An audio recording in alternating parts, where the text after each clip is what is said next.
Hey, good evening, everyone. Chief Meteorologist James Zahara here in the Storm Track 8 Weather Center. Glad you can join us once again on the News 8 Plus app. We're going to kind of give you a little breakdown once again of the weather conditions that we're seeing now. More importantly, going to the weekend, and even more importantly, too, that holiday week where we're tweaking up those temperatures just a little bit more, especially come Christmas Day, where we may be talking about flirting near record high temperatures. You've heard me, near record high temperatures, flirting with it come Christmas Day itself. I'll show you what's been going on outside, of course, with our Bridgepoint camera, all looking pretty quiet across the board. Of course, we started off with some rather brutal numbers, especially with our wind chills that we had, with those minus single digits that we had around the Quad Cities and points southward, even some minus teens that took place in areas to our north.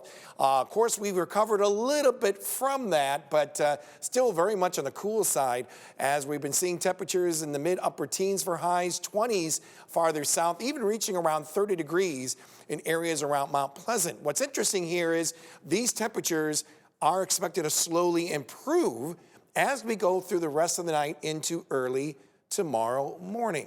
What's going to cause that is a weather system out to the west, and that is already producing a cycle of these clouds that we've been noticing around the area. It's all part coming of that weather system located out to the west. Now, this is going to be a dry system that's going to be pulling its way from west to east, okay? So it's going to continue to add these broken clouds in our forecast, really as we go through the rest of the night. But as far as any wet weather that we see, rain or even snow, just do not see it. Circulation around that low, this is going to help improve our numbers as we go through the rest of the night into tomorrow. And then the cold front on the backside of this system, that is going to be felt as we make our way into the later half of our weekend. So that's kind of what we're looking at. 21 degrees in downtown Davenport. We're also matching that same temperature in downtown Moline, and there's just enough wind out there that we're seeing those wind chills right around 11 degrees. So yeah, still looking pretty cold even for this evening as well. Let's put our future track into motion here, and you can see we'll be cycling in some more of these middle to high level clouds across the area, but no chance of any rain or, for that matter, even some snow. What we will be noticing is those winds. Those start picking up a bit more coming out of the south and southwest, and that will no doubt going to be the main catalyst in taking our temperatures and really slowly improving them through the course of the night. This is after midnight or so, and you can see those numbers will be ranging from 20s to even some lower 30s as you go from north to south. But those temperatures aren't going to stop. By the time we head near sunrise tomorrow, we're talking about those temperatures in the 30s, with numbers maybe averaging around 40 degrees just south of the Quad Cities, maybe right around 40.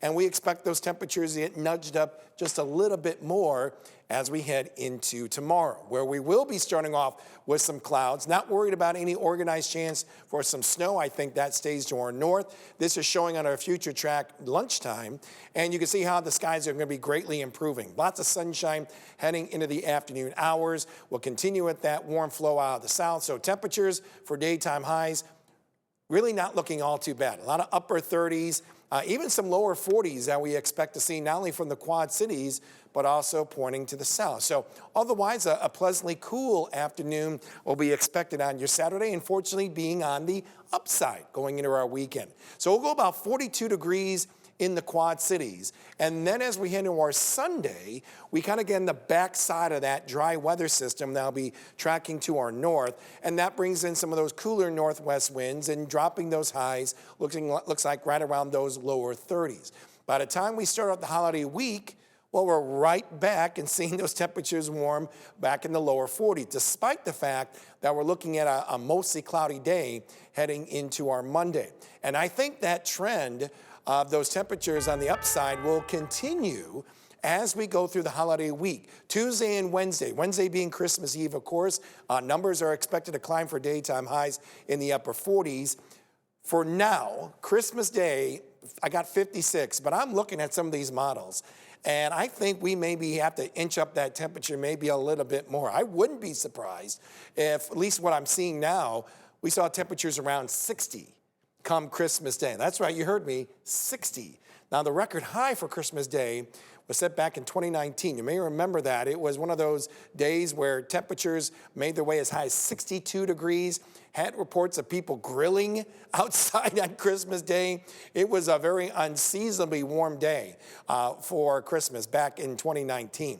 You can see going into the days after Christmas, we'll trim down those temperatures back in the 40s, and you can see no organized chance of wet weather that I see. There could be a light little passing shower come Christmas Eve night, but other than that, nothing that really sticks out. And the trend kind of continues such, even not only going the following weekend, but even the last few days of 2025. We may see temperatures nothing as cool as maybe 39, and then we're right back in the 40s as we head into New Year's Day itself. And once again, looking at some really good traveling weather, especially here locally, going into next week, and certainly as we make our way into New Year's Day itself. So that's a trend that we see. This is our 14-day tracker, and right now it's been pretty consistent going into next week as well as the week after that. So no worries about any weather impact alerts that we see, so certainly some good news on that. Of course, there may be some more tweaking that may be involved in the days ahead as well. And of course, we will let you know right here on News 8. Another update coming up on News 8 at 10. And of course, we'll continue to update you right here on the 8 Plus app through the weekend and going into the holiday week. For more weather information, go to our webpage at WQAD.com. You have a great night, everyone.